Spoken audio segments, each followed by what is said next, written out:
Oh, I guess we should do that. All right. Hello, everybody. It's Orit and Jewel here from Essetino Artists. Welcome to another Quarantine Life episode, except today is a little bit different. We've been going live at 6 p.m. PST every single day doing these live shows. And every so often, we'll bring in a few cool people to interview. And today is one of those days. So today we're speaking with Alejandra Miranda and Clay Mackoruk from Groundwork Athletics, which, by the way, Jewel and I have been training there for just under a year and a half, I believe. And Ali has been a personal trainer for 4.5 years. She's currently assistant manager and head trainer at Groundwork Athletics. And sports and health has always been a huge part of her life. She's been ranging from gymnastics to team sports, triathlons. Currently, she's doing jiu-jitsu and Olympic weightlifting. She's Wonder Woman, I think, in my eyes. And Clay, who's also our personal trainer, has been working out for well over a decade. For the past 4 years, he's been a full-time personal trainer and particularly a big advocate of strength training, which has many benefits, which we'll learn more about in this interview. He's also a big psychology nut and enjoys working with people on the mental aspects of their fitness journeys. So, Ali and Clay, it's so cool to have you here on our show. Welcome to the show. Thanks, ladies. Thanks for having us. Absolutely. So collectively, I know these two have a wealth of information to share on the topic of how to maintain your energy and health with strength training and nutrition. So to everyone who's watching right now, if you have any questions come up whatsoever throughout this call, feel free to put them in the comments, whether you're watching from YouTube or Facebook. And when it's time, we'll come over to the comments, answer some questions for you. So, guys, let's start with a definition to make sure we're all on the same page. So, what is strength training? Can you define that for us? And how does it differ from other types of workouts? Sure. Clay, do you mind me going first? Go ahead. Give her.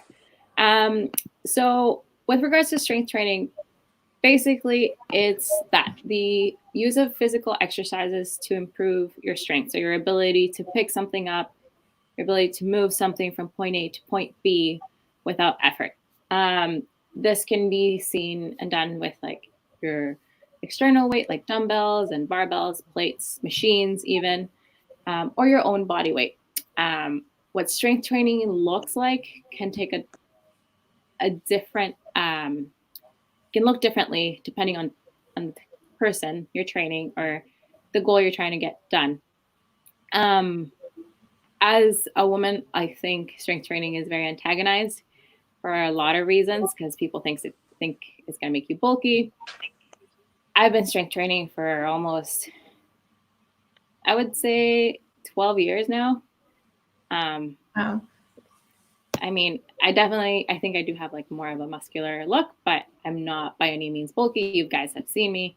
If anything, I've been trying to get a little bit bigger for my sport and not really like showing that much of a difference. Definitely gotten stronger. So that's a big difference there is that strength doesn't necessarily mean you're going to get bigger. It's definitely a stressor to your body and your nervous system that makes your muscles twitch faster and like more strongly, but it won't necessarily make you bulk up like most people think it'll be. Yeah. But do you have anything to add to that? That was a really good definition. That was way better than what I was going to say. So Well, glad you went first. Interesting. Awesome. Yeah. So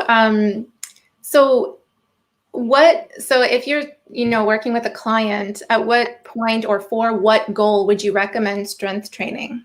Is it like for weight loss, for just give us some more of what it actually does and what the benefits are? Sure.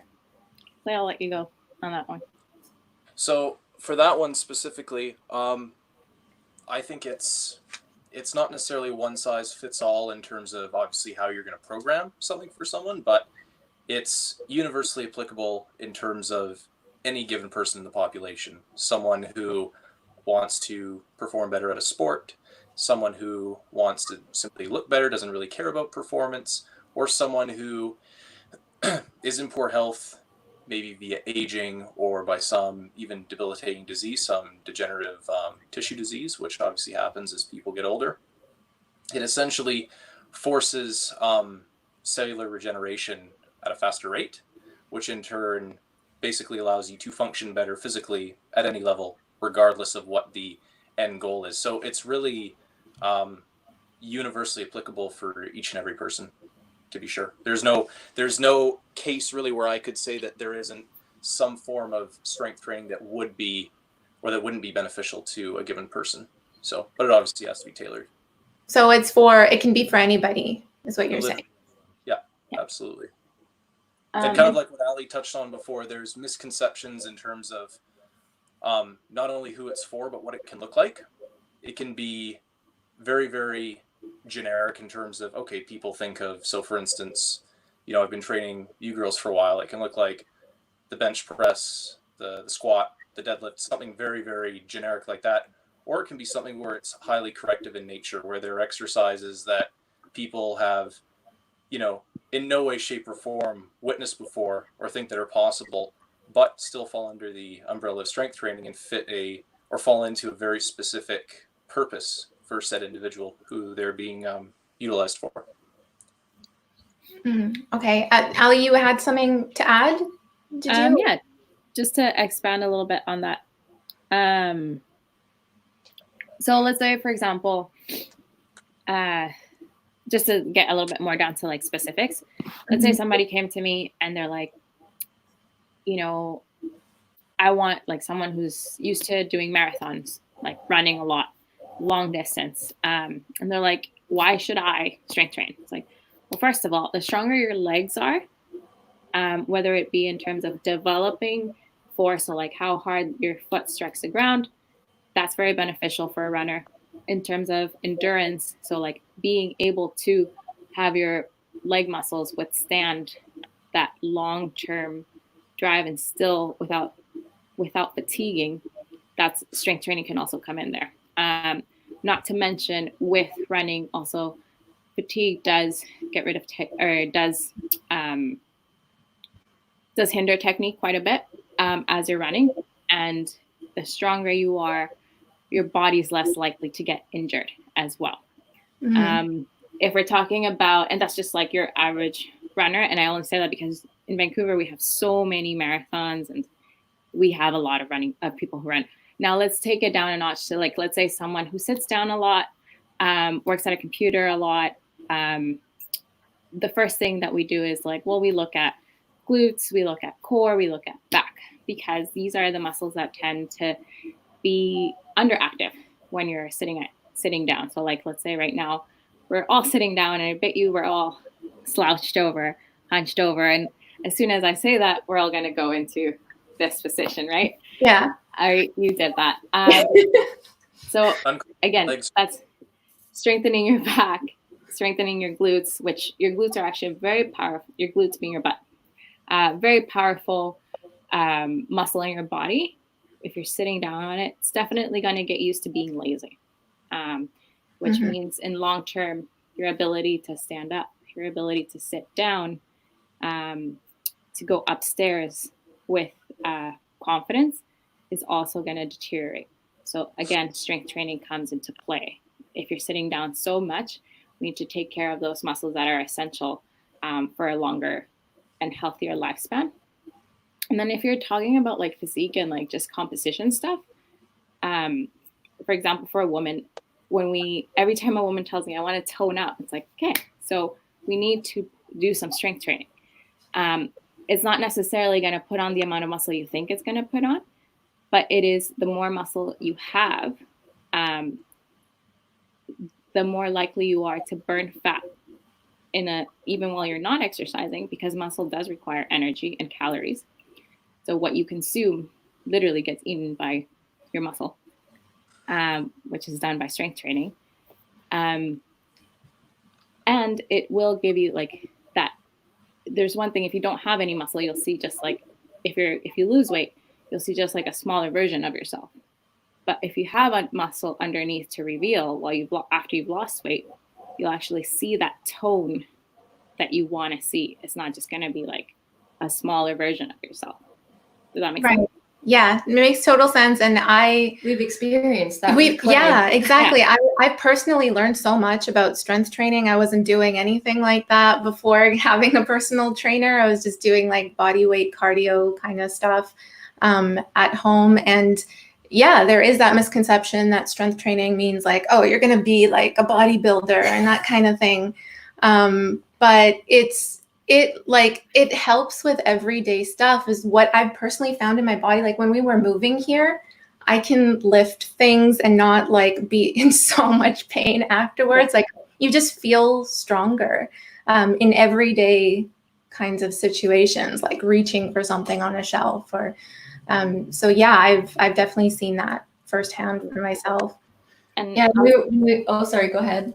Oh no, go ahead, finish. I'll add. I was just going to say, with our personal experience with Clay, when we first started working with him, we weren't used to the heavy weights at all, and he would give us, he would obviously spot us and make sure that we could actually lift it. But initially looking at those weights, I was like, I can't lift that. Like that's not something I've ever even tried to lift before. Mm-hmm. And he's pushed us to crazy limits, and it is true. Like I thought that by lifting, heavy weights and, pumping the iron that I was going to turn into the Hulk or something, but it's actually slimmed me down, and it's awesome. Like, it's awesome. Like things are getting more toned physically. So I'm not afraid of lifting weights, which is the misconception. Cause when I used to go to the gym and have a regular gym membership, I'd see all the girls on the elliptical and on the treadmill, and all the guys hitting the other side with all the weights.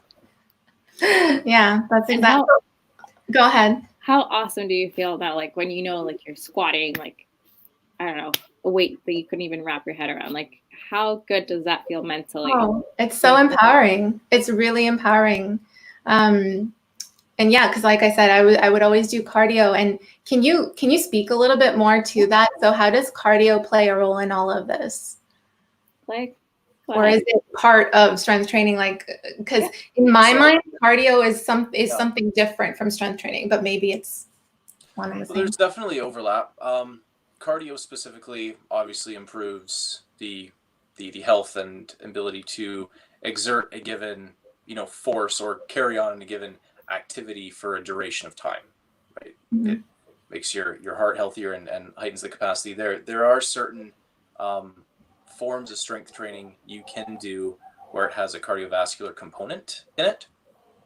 But with that being said, I think that it is important to add a specific conditioning or cardio element to the equation, just so that you get the best of both worlds. You girls probably noticed this too when we did focus more throughout the week on having a strength specific day and then having a cardio specific day. Your ability to execute on, the strength days was easier in the sense that you were able to recover more between sets. Mm-hmm. And you were oftentimes able to do more reps with a given weight that you had previously. So that is, due in no small part to your work capacity increasing, which comes in the form of cardio or conditioning, as most coaches call it. So it's, yes, they are linked, but they're different energy systems at play too, and it's important to include a specific component of both into your program. Okay, cool, awesome. Let's go over to the comments because I see some questions coming. Building in. Yeah. All right, we've got Lenny here. What is the most popular pandemic-friendly routine? Well, there's a lot of routines going on out there. And I'll say this, there's definitely popularity versus effectiveness. And I think right now, because a lot of us got caught without any equipment, whether it be, like cardio equipment or weights, obviously body weight tends to be the most popular. Our classes, for example, the ones that we are running live through Zoom, are tailored for body weight stuff. And we incorporate weights if people have them, we tell them how to do it. But definitely a lot of push-ups have been going on, a lot of squats, a lot of jumping, a lot of mountain climbers, burpees. Definitely very popular. Personally, I think there's a better way to train if you get a bit creative. Again, if you're thinking about just staying healthy, staying active, there's nothing wrong with just, moving around, exercising every day. But if you're thinking of a specific goal, that depends on what your goals are, and feel free to talk to us about it or ask us more specific questions. We'll answering as best as we can. It just depends on your goal. Mm-hmm. Yeah. I would say, yeah, Ali hit on it. It depends on your goal, but this also kind of loops back to, what we just kind of talked about regarding the strength and conditioning component and how they differ and how you need both. A lot of tutorials right now are specifically geared toward cardio, which is fine. It'll help keep your body weight in check, your body fat specifically, which is good.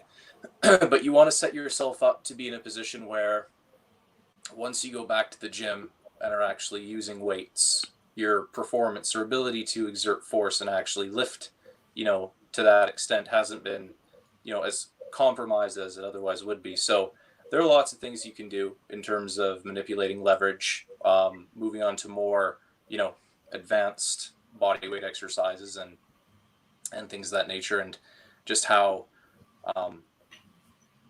I suppose, removing certain assistants in terms of how you move your body through space. So for instance, going from a dual leg squat to a lunge or a split squat, and then eventually you progress to not using your other foot as resistance, and eventually there's obviously more steps to this, but you can complete single leg squats.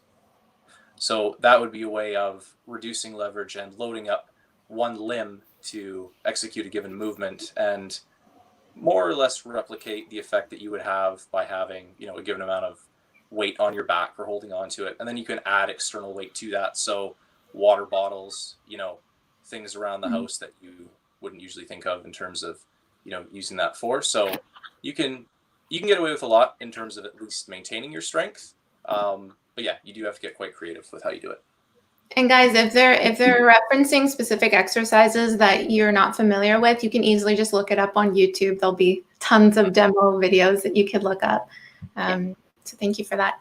So another question from Lenny: do you suggest to lose weight and build muscle after, or best to do both? Lose first and then build muscle, or do both at once? I think that's what you mean. So I say it depends on the person and where you are starting from. So if you are someone who is pretty overweight, like let's say, you've got a good substantial amount of weight to lose, and usually your doctor will tell you that, or your trainer will tell you, you've got to lose weight, or you will know it. I would suggest getting your weight down a little bit more before you focus on like completely building muscle. One, because your body's already carrying around that weight, which means you're already putting stress on your joints quite a bit.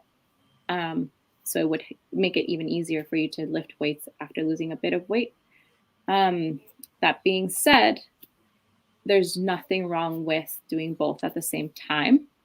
If anything, usually we do recommend something that encompasses both. So strength training, because it does build muscle mass, which requires more calories, which means you're burning more after you're working out. And then to build muscle and lose weight, if you have a lot to lose, you will lose weight for sure. If you have a lot to lose. If you're someone that's just trying to like look slightly better, I would suggest focus on just tightening your diet a bit and focusing on strength training for sure. Kelly, what do you think? Yeah, it's very much relative to your starting point. I think the average person who walks into the gym for the first time can do both. I'll actually be quite successful at doing both, but obviously there's a scale where someone who's medically diagnosable as overweight, they're going to get the most efficient results for the time invested by focusing on weight loss specifically, and as well as someone who is severely, this is more subjective, but underweight too. There is going to be a conditioning component that you want to use for everyone, or a cardio component for everyone, so that their heart stays healthy. But the emphasis in that case is going to be more so on building muscle to suit the needs of the person. And as touched on earlier too, a lot of it does come down to, in fact, most of it, I would say, does come down to your nutrition, because it's as cliche-ish as the saying is, you can't really get away from it. It's impossible to out-train a bad diet. Yeah, that is true. Yeah. Yeah. When I first started personal training before Groundworks, I was like, okay, I got a personal trainer now, so I can still eat whatever I want. And no joke, I would do a full-on personal training session and then go to Panago and then order like a pizza and eat it like right after. I know. Okay, I learned my lesson, because after a while doing that, I was like, I'm working out so hard, like in these workouts, nothing's really happening. Like it was like very minimal, but I thought it was going to be like explosion of difference, now that I'm working out every day, 2 weeks. But yes, you do need to do the diet as well. It goes hand in hand. One thing I'll interject with that too, and it's not necessarily a hack per se, but it is something where, we know that we're all just people, and cravings are present with a lot of us, including trainers. If you have not absolutely fully severed the connection between yourself and junk food, like high calorically dense food that doesn't provide a lot of nutritional value, I would, in my opinion, try to have it. I know I've mentioned to you, you girls as well, this try to have it around your workout, because your body will utilize it more efficiently. That's obviously long term not something that you want to habitually do, but assuming you haven't completely weaned yourself off of it, have it right around the time that you work out, and your body will mobilize it more efficiently. So but there is a limit with that. I do want to add something to that, is like you hit it right on the head, Clay, is that when we say weight loss, we do focus a lot on nutrition. At Groundworks, we do have 2 nutrition coaches that on top of training also do sessions for nutrition specifically, because it's such a big component, one, of health and your body composition, your weight. It's not just about, okay, tell me what I need to eat, because it's easy. Like I could tell you what to eat all day, but whether you do that or not is a completely different story. And like I've seen it firsthand myself, being in a sport in which I have to be a particular weight to compete. Like 6 weeks out of my competition, I have to okay, if I know I'm like a kilo or 2 over my weight category, I need to stop going out for dinners, eating the extra cookie here or there, stuff like that.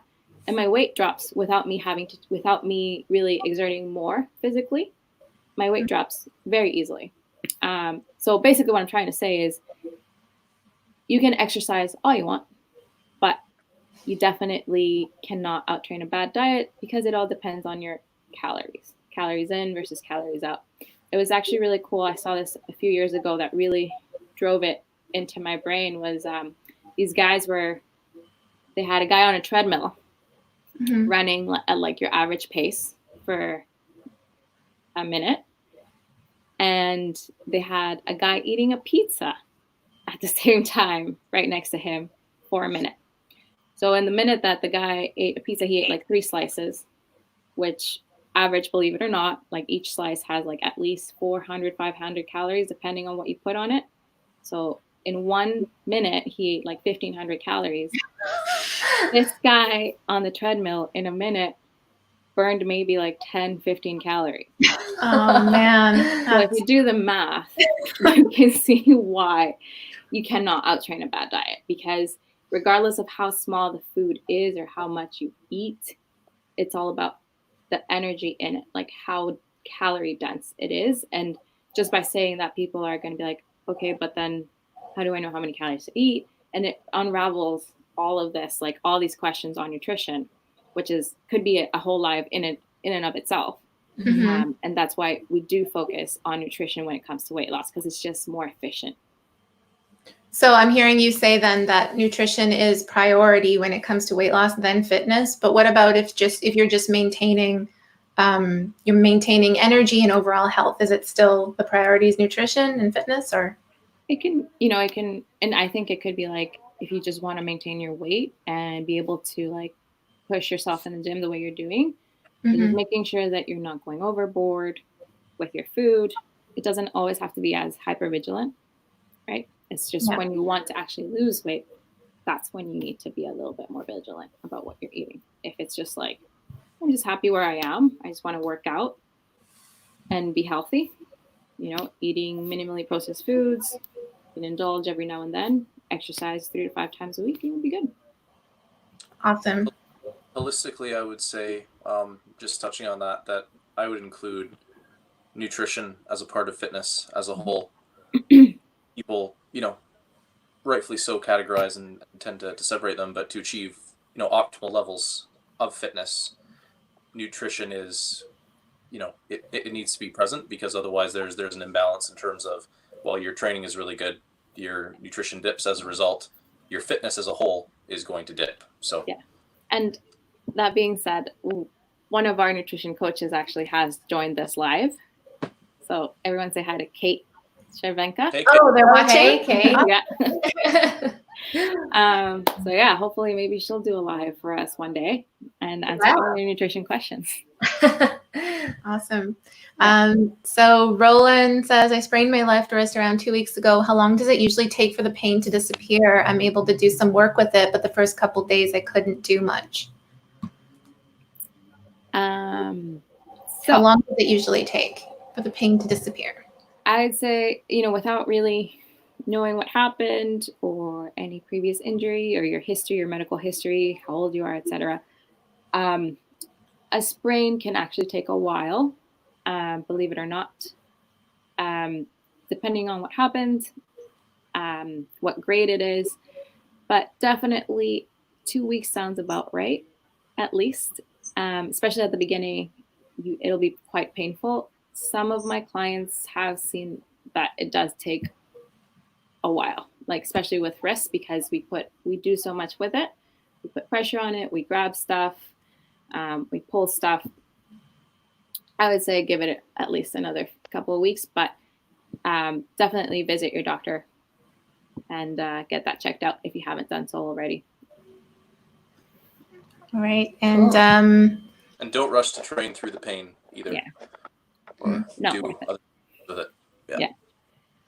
Jojo's asking which workouts boost energy the most. Clay? That depends. Yeah. That very much depends. That depends. There's a newer science called, I won't get into it too much at length, but neuroprofiling or neurological profiling. There's a coach, I can give you guys the information to post it later if you want, and he talks about it. But basically the idea behind it is different people based on their neurological profile will respond differently, positively or negatively, to different workouts. So for myself, I find my energy dips pretty quickly, unless I keep my workouts to an hour or less. 45 minutes is probably best, but Ali will attest to this. I don't really do that. I tend to do more than I should, and I'm at it for 2 hours at times, but the results show in my face I'm pretty exhausted. Yeah. I would say for most people, if we're talking about time, duration, an hour is optimal, I would say. Now, in terms of specific workouts, that very much depends. That very much depends on whether or not you are, there's a whole other topic again that we could get into at a different point in time, but whether or not you're fast twitch muscular dominant, slow twitch muscular dominant, a ratio of both, and what type of configuration you're doing with the workout. So long answer, but the short one would be it depends. It very, very much depends on each person. So there's no hard and fast answer. Experiment, try different ones and see how you respond, but try to keep that time frame, I would say, to an hour. Are there certain exercises that can help boost your energy? Like if you've been working on the laptop for a while and you just kind of want to break away to boost energy, are there certain exercises for that? Or again, it depends? Something I use to activate people who have been working all day and are pretty tired, specifically with what you mentioned, say sitting at a desk, is I'll do low rep sets of a medicine ball slam at the beginning of the workout, not to fatigue them, but to kind of wake them up. So with that, again, you can find the tutorial on YouTube for it, but you just hoist a moderately heavy medicine ball over your head, slam it to the ground.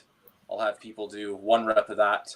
I'll have them take 1 breath, pick it up, do 2 reps, 2 breaths, 3, 3, 4, 4, 5, 5, and then have them, take a sip of water, whatever, catch their breath, and then we'll get into the workout. And that usually activates them and raises their energy because it activates the central nervous system. So that's something that you can do if you have access to it at home or just prior to your regular workouts. I find it works quite well, and I wouldn't go too crazy in terms of how many reps you do on it for that specific purpose of, activating yourself, waking yourself up, so to speak.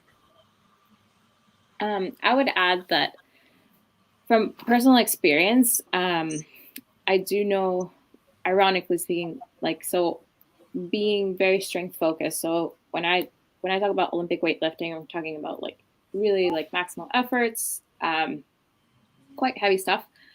That usually makes me want to take a nap after. I usually want to take a nap after my workouts. But when if I literally want to boost that, get more of an endorphin boost, and just kind of wake up because I've either been sitting or I'm feeling kind of lethargic.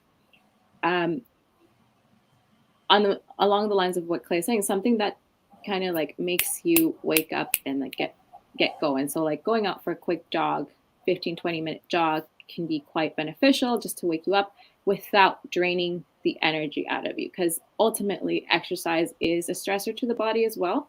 So if you do overdo it, you will definitely feel more drained and you'll probably feel more tired the next day. But if you go for a run, go for even a brisk walk, it sounds like a cliche, but it's a cliche for a reason. Go for a quick jog, go for a run, or even just go into the gym, do a round of bodyweight squats, push-ups, a bridge, some sit-ups, a plank, super, super basic stuff, but stuff that gets you moving, gets the blood flowing. I guarantee you'll probably feel better. If you are having chronic energy issues, that's a whole different story. Probably should talk to your doctor about that or to a specialist. But it's just think of lighter weight, something that is low stress to the body, but you can do easily would be my answer. Awesome. That's helpful. Thank you. And Lenny is also asking, have you worked with some of these professional food eaters? I wish. Lenny, it sounds like you want to be a professional food eater. Honestly, I wish I could be a professional food eater. I will say this. I do think I've never worked with one. I don't know anyone actually who is a professional food eater. I think we all kind of want to be one, especially trainers. But I'll say this. I think for them, there's a whole lot of training that goes into their profession as well. Like training their stomach to expand to these capacities and not overdoing it is something that does require there is some kind of scientific technique behind that. I don't know what it is. But it's quite interesting. I've actually never just done that at all. I don't know about you. It also depends on what is meant by ideal weight. Yeah. So there are going to be people who are perfectly happy with themselves at an ideal weight where a doctor could look at that and tell them, okay, that's good for your self-esteem and your mental health that you're happy where you are, but this is something that's going to harm you drastically long term, assuming you continue it, because it could conceivably be 350 pounds, right? Just as an example, at a height of 5'2", which is medically diagnosable as obese, as an extreme example. So in terms of that, it's already, you know, reached a point where person should consider, you know, scaling back. In terms of people who are classifiably as you know, non-obese or at a healthy weight, so to speak, or even underweight, that, I mean, that's probably a genetic anomaly in terms of people who can stay that thin and eat the amount that they do. Could be an overactive thyroid, but I'm not an expert on that front, so I'd have to defer to, you know, whoever has published information about that. It's a tricky call. It definitely sounds like there's no one size fits all in terms of a workout. No. Like I know some people were asking like, what's a great routine for this or this, but it's not a glove that fits everybody. It really depends on your goal, like where you're at and then where you want to be. Yeah. And that's why, like, I take it to heart when I say I'm a personal trainer, because you work with me because you want to get to your goal, and I can provide the right way to do it for you. How you guys train is not how I would train like my 50-year-old client who sits down all the time, has never exercised in their life. Like it depends on where you have been, where you want to go, your genetic components as well. I know, like, I genetically can't, like, or I can squat, but like I'm not, genetically speaking, endowed to be someone who can squat really well. It's taking a lot of training for that. Whereas I have clients who show up and they're like, no, I've never done this before, and their form is great. And then there's clients who take years to get something done, right? Or you still have to remind them of something. It all depends. It's very specific to the person. And I think a lot of people underestimate, when it comes to achieving a certain goal, when it comes to fitness and health, how much you need to educate yourself on it and have a little bit of guidance. So, yeah. Kind of like that one day, Arit. Stories are coming. And on the third stage, Clay, we'd never done before. What was it? What was the? I think it was on set 3 of back squats, high bar, and you decided to execute a picture perfect behind the neck strict press. I'd never done that before. And that was, and I sat there and I looked at Jewel. I'm not going to repeat what I said, but it was a comical time. Yeah, I will say a certain exercise to do. I'll just think he means something else and just go right into it. It happens quite often. It's good. It provides some lightness. I pulled up a quick clip here. This is a video of Clay training me doing some presses. Oh, that's fun. Yeah. There he is guiding me. He's always guiding me. And what he was saying about, what Ali was saying about, how you're not, your squats aren't as good. It was like, for me, my squats were, I could, as Clay would say, it goes ass to grass. And then when I do my push-ups, I don't know what happens with push-up. Like I have it is like I'm starting from the beginning. Just to clarify, they've gotten better, but it's been a work in progress. It's been a journey through that. Yeah. No, you've gotten a lot better though. In fairness to you, it's your mechanics have greatly improved. So don't be too hard on yourself. And that's a great point too. Like, when I started doing Olympic weightlifting, my coach can attest to the fact that my squats needed work. And I even warned him. I was like, it's not a pretty sight, brace yourself. And, with the right guidance, even as myself as a trainer, I learned a lot from him and what works and what doesn't. And like, even though genetically I'm not a great squatter, he did get me closer to squatting very well, I think. It wasn't always perfect. Like, it wasn't always like a straight line from point A to point B. There was ups and downs, but yeah, like it's you work with what you got, and then you take it to the next level. It's not just like a set in stone thing, right? And that's why also personal training can be quite great, because it's kind of like, okay, well, you can do this, but you can't do that. So you're going to do this. Whereas somebody else may be able to do what you can't. So they're going to do that. And that's Isn't what that we're here the for. point? Like, that's the point of just getting better, is just always pushing past the resistance, like whatever you're at in terms of, like, if you're struggling with a certain weight, like your goal is to get better at lifting that weight. Like wherever your resistance is, you want to always level up in that space. Is that accurate? Absolutely. What I mean, called personal training too. Yeah, what I mean is, like, for example,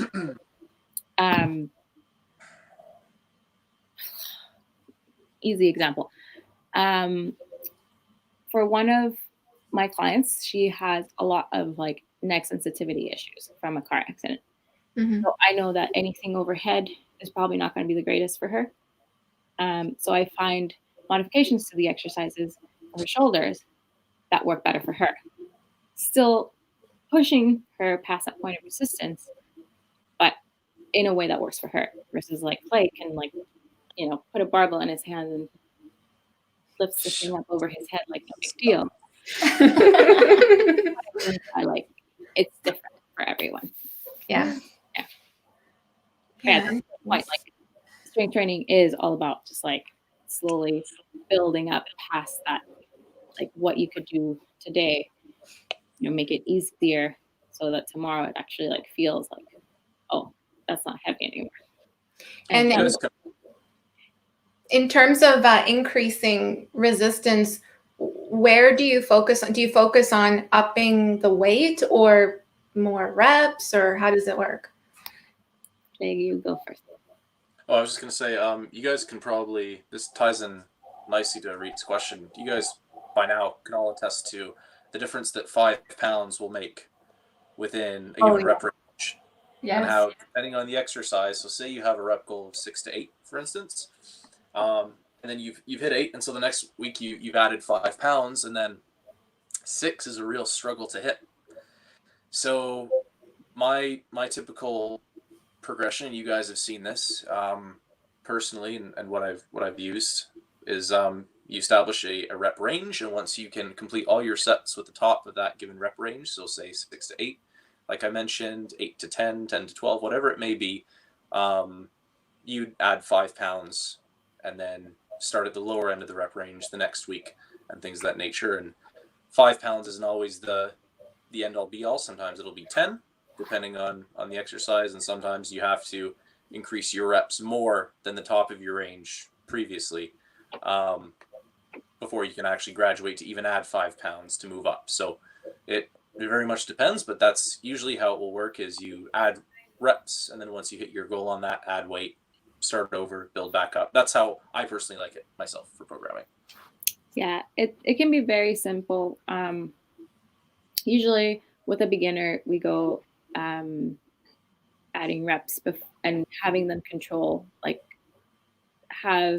make that movement pretty much intuitive for them without cueing them too much, so that when they're proficient at that movement, they can add the weight confidently, because they no longer have to think about, am I doing this right? You know they're doing it right. Now it's just about controlling, like making sure that your body adapts to that stress as you go. I personally like to go week to week. Once they've gotten to that point where it's time to add more weight, it's week to week, just like 5 pounds. If I can see that they're still pretty shaky with that, I'll hold it off another week. It's not set in stone. Again, it depends. One of the things you'll hear us say a lot, us and any trainer, is it depends. It really does depend. So there's no one size fits all, but it's that you can start adding reps initially, then weight, then a combination of both. Yeah, depending on the goal. Okay, cool. And Jojo is asking, should you switch your exercise/nutrition according to the season? Interesting question. It depends.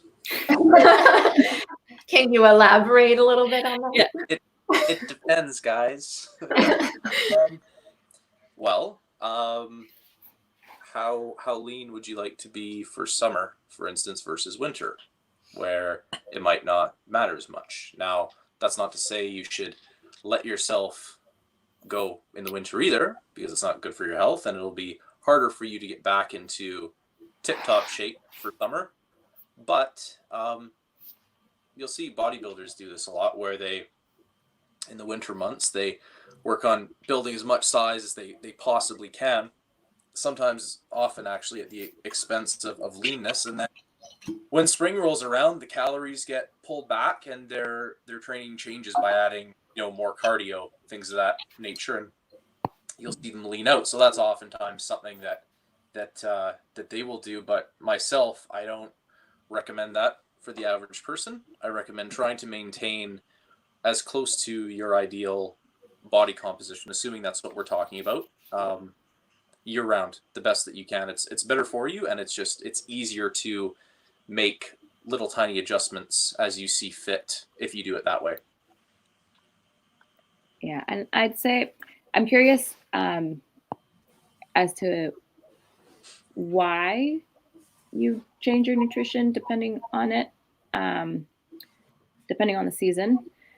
But I will say, if you want to look better in the summer, odds are you're likely better not overindulging in the winter, like during Christmas and Thanksgiving, Halloween candy. I find that October, November, December are the worst months for most people because of those holidays. And then sometimes Valentine's Day, if you're lucky enough to have chocolate, someone give you chocolate. But yeah, I would say being able to maintain your ideal weight. And when we say ideal weight, it could be nutritionally where you feel comfortable, you don't feel too heavy, where you feel confident in your body, whatever that looks like for you, to maintain that, because fluctuations actually can, big fluctuations, so 15, 20 pounds within a few months of up and down, throughout the year, can actually have more long-term repercussions on your body and your body's ability to lose and maintain that weight, and so on and so forth. So the more you can maintain that weight throughout the year, the better. So go ahead. Unless you are trying to lose weight and keep it off, or you're trying to put on weight and stay that way. Right. So the answer to that question would pretty much be, if your goal changes as the season changes, then that's why you'd be switching things up. But if for the most part your goal is pretty much maintaining or evenly throughout the year, then you wouldn't be switching too much up. Yeah. And even even for for people who have performance goals like myself, being in a weight category competition, the closer you can stay to your weight, the better, because your performance doesn't suffer from it, from having to lose weight and perform at the same time. The more extreme the weight loss or the weight gain, the more likely it is that you'll reverse it really easily as well. You'll rebound from that. If you put on trying to lose 15 pounds in a month and a half or a month, it's pretty aggressive, especially for a woman. The more likely you are to put it back on, because it probably means you went through really extreme measures to do it and not sustainable at all. Oh, Mitch is Clay. Oh, sorry. No, I was just gonna say Mitch has a question for Clay. Oh, no. He does? He had one back then. Is it arable? Oh, nice. Why didn't we put this up? I don't know. It is asking, what product are you using, Clay? Oh, that would be American Crew. I believe mid-sheen, if I'm not mistaken, in terms of the grease quotient. So You need I'm to running. get I'm link gonna to the put some product. more matte right now. I'm having to dip into my reserve supply, unfortunately. That's my favorite one so far. Just to let everyone know, Mitchell is actually one of our other trainers at Groundwork Athletics, and he loves to taunt Clay because he's jealous of his hair. Many times. It's wonderful. All right, another question here. Lenny asked, is it better, more reps or less, but more I think we answered that question already, Lenny, a little bit earlier in the live stream, so you could go back and replay that. I see you have another question here too. Are there any tests you do often? Is there one for nutrient absorption? Joe Rogan mentioned something like that. Yeah. Awesome that you listen to the Joe Rogan podcast. He's actually one of my go-to podcasts as well. I'm not quite sure what nutrient absorption test you're talking about. As personal trainers and coaches, we don't do stuff like that. What we test is pretty much your weight and your body composition and your performance in the gym. That's the extent of our testing. Clay, anything to add to that, or yeah, you can say no if you want. You can go to a nutritionist. That's probably the best bet. I'm familiar with the type of test he's asking about. But yeah, there's nothing that we have as a resource or we can just, administer that per se that goes beyond our scope as of now, unfortunately. Yeah. But maybe in the future. I just wanted to dip back a little bit to the question about, pardon me, seasonal nutrition and whatnot. Mm-hmm. It is part of human nature too, just because we're more covered up in the wintertime, to be more liberal with our diets. But because people obviously can't see us and how we look. I've fallen victim to that, more than I'd like to admit. But it's important to remember just the amount of work that it takes via following that point in time regulated diet and training to get back to where you want it to be or toward where you want it to be. So try not to use the colder months as an excuse just because people can't see you at that point in time to let yourselves go. Because it's really hard to get back to where you were, and assuming you've never been there before, it makes it even harder to get there in the first place. So just something that I wanted to add to bear in mind to that for that last question, or the question a few times ago, however many it was. And actually, you just made me think of something else on that note. Like, if you really do want to look better in the summer, don't start in the summer. Good point. Give yourself some time to get there. Usually when my clients tell me that, I'm like, okay, well then we actually need to start more like March, April, so that we're not in a rush. You don't feel pressured. And again, we set you up for failure. It's like, let's, start changing your eating habits. Let's get you to talk to our nutrition coach, that kind of thing. See where your goals are at and where you are.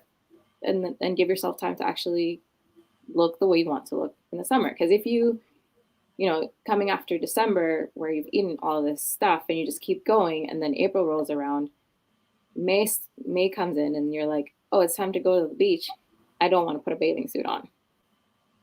Right? Give yourself time to do that. If you want a summer body, it's built before the summer. Unless you're training for next summer. Then that could actually and then you can definitely train it this summer. But give yourself some time. Yeah. Very good point. And another question here: does taking more daily excrements help with weight loss? I saw this question and I was like, amazing. This is a great question. Yeah. We got to talk about this. So this seems like a roll account. This is actually, I think, is a great question because people always think oh, I've lost what weight actually is. And you can definitely lose mass in terms of what's in your body by excreting something out of yourself because you carry it around with you. However, just like it comes out, you will replenish that again.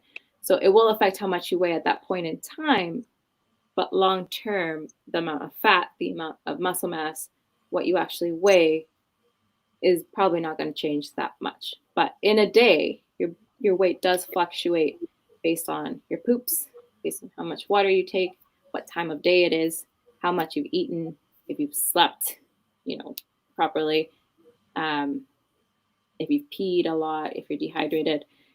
Weight actually depends on a lot. Whether, you put on 5 pounds from one day to the next doesn't necessarily mean that you've gotten fat.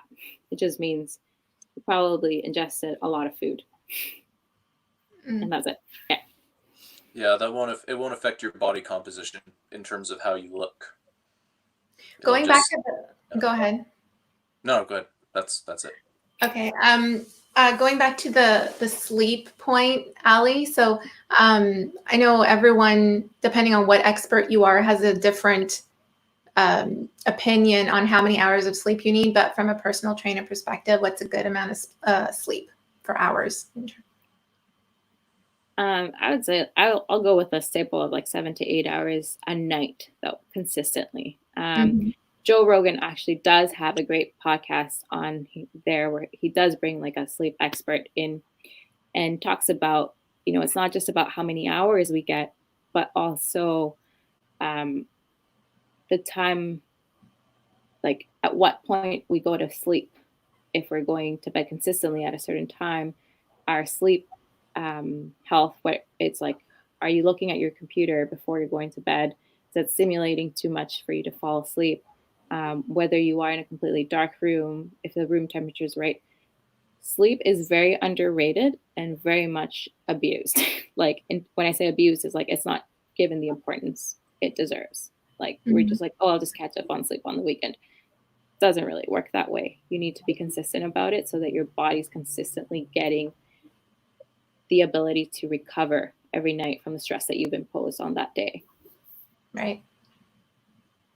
Okay. Okay. Clay is not going to add anything to that.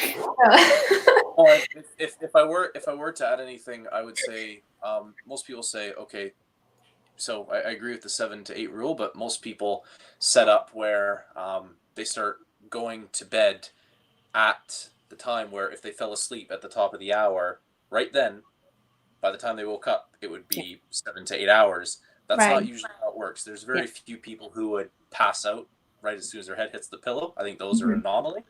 I'd start trying to go to sleep, and this is what works for me, half an hour to an hour in advance of when you want to fall asleep. And that obviously includes, putting this down and just trying to turn the mind off the best that you can. Yeah. So, and when it comes to this, I'd say right now during quarantine, this is probably one of the worst things we could be attached to at the moment. One, because we do spend more time on it.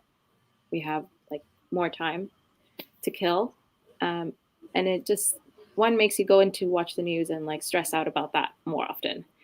Two, it makes you see like what everybody else is up to and like what you should be doing at this point in time, like how productive everybody else is being. And you're like, well, I'm not feeling all so great. And you put that pressure on yourself. And then you're also like losing sleep over it at the same time. So if there's something that as a trainer I would recommend during quarantine is toss up. And like so difficult. It's so difficult. And as I'm sitting here saying it, it's like I bet you I'm gonna pick it up in like 2 seconds. Yeah. It's a habit. It's part of the habit. Yeah. And also if you're using it for work too, like you're checking social media or whatever it is. Mm-hmm. Although most of the time, if you're checking social media, it's not actually productive. It's just scroll. Yeah. And then before you know it, you're an hour into the rabbit hole. Yeah, exactly. Okay, so we're near the end of the hour. I just want to ask you one more question, and then we'll wrap this up. So everyone's at home right now, sitting down a lot of the time primarily. Do you have like certain do's and don'ts or quick tips that you could give everyone who's watching right now for maintaining your energy and health during quarantine? Clay, I'll let you start on that one. So move around every day. to some extent, and I would try to do it as early as you possibly can. Don't leave it till later in the day when your energy starts to dip. It also, the earlier you do it, the more likely, assuming you get into a routine, that it'll actually happen. Try to maintain the best you can, and I haven't done a good job of this, but it's something that I want to do, is maintain a consistent sleeping and waking hours, similar to how you would if you were still, operating in the real world, presuming you were still functioning. So go to bed at the same time, wake up at the same time, and assuming you have nothing pressing to do in the morning yet, get your physical activity out of the way, be it a workout, a walk, something of that nature. It doesn't have to be long. It can even just be 10, 15 minutes, as little time as that. But try to make that as consistent as possible. It doesn't all have to stay the same either. It can fluctuate in terms of what you do, but do something every day, physically active. Yeah. I would just add, well, Jojo just asked, does it matter the time of day that you work out? Yeah. If I know I can't really sleep after a workout, so I try to refrain from doing it late at night. If it's like a workout that will boost my energy, try not to do it in the evening. I'm too wired to sleep. But my body physically does feel better, like to work out around midday. So like between 12 and 3. I would say also, guys, at this time, the best you can do is, if you're looking to start to work out, which is a great time because there's nothing else to do but work out, I guess, in my opinion, hit up one of us through Groundwork Athletics, our website. We'll put it on the link later. Let us know where you want to get started. We can probably help. Join one of our classes, which we're doing at 7 a.m., 12 p.m., and 6 p.m. now. And we also have one on Saturdays. Everyone is welcome. We do adapt it to all different levels.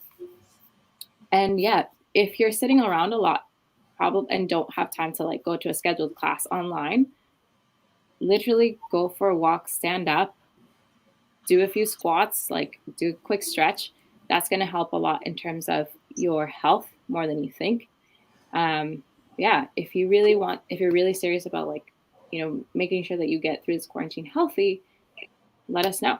That's what we're here for. We'll just share the screen here and show the website. Yeah, guys. So you can sign up for these classes. Are all over Zoom or done over Zoom, and they have different kinds of classes as well. And Ali, are they, what kinds of classes are they? They're body weight, right? All of them are body weight, so you don't need any equipment. Yeah. Right? So they're all body weight, and we've structured it in a way so that we have 3 days of strength training and conditioning. So lifting weights or your body weight pretty much, and a bit of cardio. And then 2 days where we have more conditioning. So more of like HIIT style or exercises that will get you breathing a little heavier without necessarily feeling too much of a burn all the time. And it's a pretty set schedule. If you have weights, we welcome you as well. We just tell you like how to use them pretty much, or at least I have been. On Saturdays, we do have a class where it's like surprise Saturday, which is like, you could be using weights, you could not. If you don't have them, it still doesn't matter. We pretty much just like adapt as we go. That's pretty much it. It's right now we changed as of today to a minimum donation of $8. When you sign up for the class, we set up an Eventbrite link on the chat board so you can donate. If you're already a member with us, we just take it off your credit card. Nice. Yeah. Awesome. Yeah, guys, all that info is on the website. Yeah, all the info's on the website, guys, and the link is the one that you see at the bottom of the screen there, and you can book it directly as well from their site. Just to get to one last question here, so Josh is asking, is it beneficial to do exercises all throughout the day? I'll answer this one just because Josh is actually one of my good friends. So again, it depends on what your goals are. If you are actually trying to get better at push-ups, doing them throughout the day is actually going to help increase that amount of push-ups you can do throughout the day. doing it all at once, like a designated workout, will ensure that you are actually attacking or like getting to a stress level that will stress your body to a point where it has to adapt to it, right? Mm-hmm. If you're just kind of like randomly doing things here and there, it's not going to create enough of a stimulus for your body to be like, okay, we need to get better at this. And then once you do it again, because it's different, it won't necessarily be like your body's like, did we do this already? Did we not? I don't know. So you should probably have some kind of routine set up for yourself so you can see progress. If that's your goal. I'd like to add if you just want to move, then go for it. I'd like to add one thing to that. You can do something like what I've been doing here with limited equipment is 1,000 pull-ups a week. Jesus. So you can structure it however you want in terms of, and it can be push-ups, it can be squats, it can be lunges, whatever exercise you want. It can be more than one exercise. 1,000 is just the number that I picked, but it's, it doesn't have to be that. And like I said, it can be more than one exercise. You pick a set and rep scheme that you do every hour, 2 hours, things of that nature. Try to keep structure, like Ali alluded to. Don't just do a few reps and walk away and then I feel like doing more, come back, because you'll lose track and there's no point at that point in time of even bothering. So keep it as structured as possible, but I'd set a very high rep goal relative to your own ability of given exercise throughout the day, throughout the week, even throughout the month, and try to chip away at that, and it'll feel pretty rewarding once you do complete it. So yeah. Awesome. That's great. That's awesome. Thank you guys so much for being here on the show. Really appreciate you sharing your wisdom with us. You have, I know we could go on forever here. Oh, yeah. We'll wrap it up. And for those of you who are watching, make sure you check out the link below and sign up for a class. Just try it out. It's all over Zoom. You could do it from your home, and it's by donation, minimum of $8. You have nothing to lose but actually improve.